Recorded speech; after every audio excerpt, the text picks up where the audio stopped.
두 번째 시간은 크리스찬 직장인으로서 나를 평가한다 라는 주제예요. 제가 첫 번째 시간에서는 저희가 소명의식을 갖고 어떻게 이제 실행을 하고 작게 작게 실행을 할 것인가에 대한 주제였잖아요. 근데 이렇게 실행을 함에 있어서 한 번씩 주기적으로 자기 자신을 이제 돌아봐야 된다고 생각을 하거든요. 근데 그런 나를 돌아보는, 나를 이제 평가하는 시간을 가질 때 어떤 식으로 하면 괜찮을지에 대한 제가 툴이나 어떤 생각들이나 관점들을 조금 나눠드리도록 하겠습니다.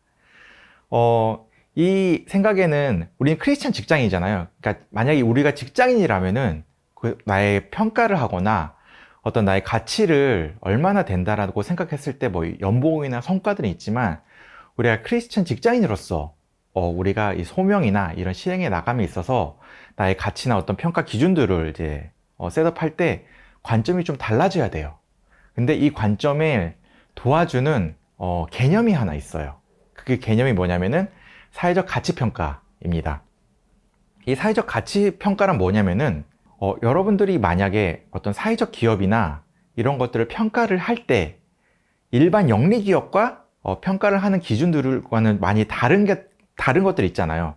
그래서 그거에 대한 이제 개념들이에요. 어떻게 하면은 사회적 기업들을 평가를 할까? 예를 들어 뭐 우리가 영리 기업을 평가할 때 뭐 매출로도 평가를 할 수 있고 어떤 성장 가능성이나 이런 것들로 그런 재무적인 가치로 평가를 하는데 사회적 기업은 재무적 가치뿐만 아니라 어떻게 보면 사회적 가치가 있단 말이에요. 그래서 어떻게 하면 이 사회적 가치를 평가함으로써 그 사회적 기업들의 온전한 가치들을 우리가 평가할 수 있느냐? 이런 관점에 대한 이제 평가입니다.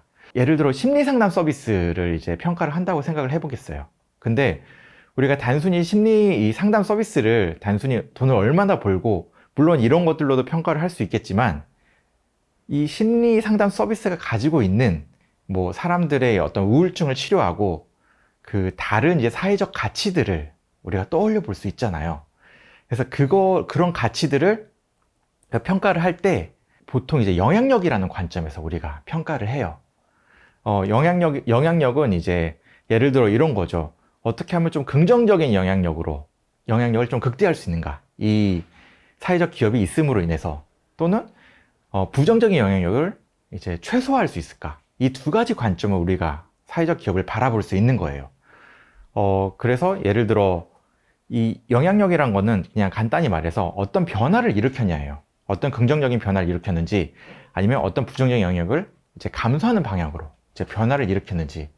그러니까 다시 이제 심리 상담 그 서비스 기업으로 이제 우리가 이제 영향력을 봤을 때 생각해 보면은 이 심리 상담 서비스를 누군가에게 제공을 했을 때 뭐 아마 가격대는 뭐 5만 원에서 10만 원 정도 되는 거예요. 근데 단순히 5만 원에서 10만 원 정도의 이제 재무적 가치뿐만 아니라 우리가 사람의 인생을 변화시키는 그 관점으로 보면은 정말 다양한 사회적인 영향력들을 우리가 창출을 했잖아요. 뭐 예를 들어 삶의 문제를 해결을 했다든지 그 뭐 예를 들어 부부 문제가 정말 심각하게 있었는데 그 문제를 심리 상담을 받음으로써 이게 해결이 된 거예요. 그게 해소가 됐을 때 이제 일어나는 그 사람 인생에서 일어나는 변화들 또는 그 사람이 굉장히 어떤 세상을 굉장히 부정적으로 바라보고 그로 인해 엄청난 스트레스를 받고 있고 그게 이제 주변에 엄청난 악영향으로 이제 흘러가게 되었는데 어떤 인생을 바라보는 관점의 변화를 심리상담 서비스가 이제 만들어주잖아요.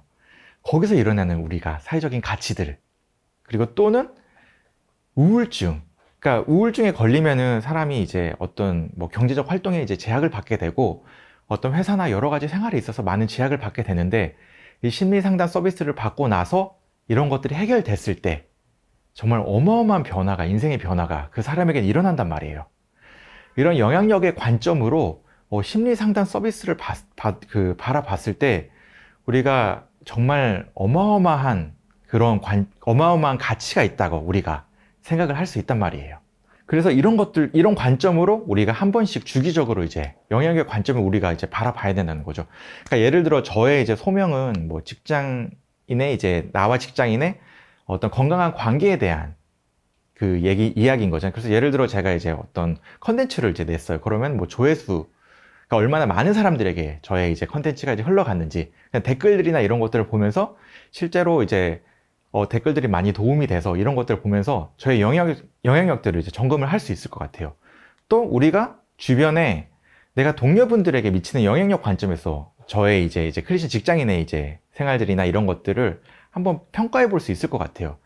내가 과연 오늘 동료에게 어떤 영향력을 줬는지, 아니면 내가 상사로서, 아니면 내가 이제 신입 사원으로서 이제 주변에 혹시 부정적인 이제 영향력을 미치고 있는 건 아닌지, 이런 영향력의 관점으로 우리가 이런 우리 크리스찬 직장인으로서 이 삶을 한 번씩 이제 바라볼 수 있게 되는 것 같아요. 그래서 소명을 가지고 우리가 여러 가지 행동들을 하고 실천을 옮기고, 그 실천에서 드러나는 그런 영향력이나 이런 것들을 수시로 점검해 보고, 나만의 이제 사회적 기여나 이런 것들은 어떻게 되는지, 그게 긍정적인지 부정적인지, 이런 관점을 우리가 이제 점검을 하게 되면은 조금 더 건강한 우리 크리스찬 직장인으로서 이 생활들을 해 나갈 수 있지 않을까라고 이제 생각을 하게 됩니다. 네, 그래서 두 번째 챕터를 마치도록 하겠습니다.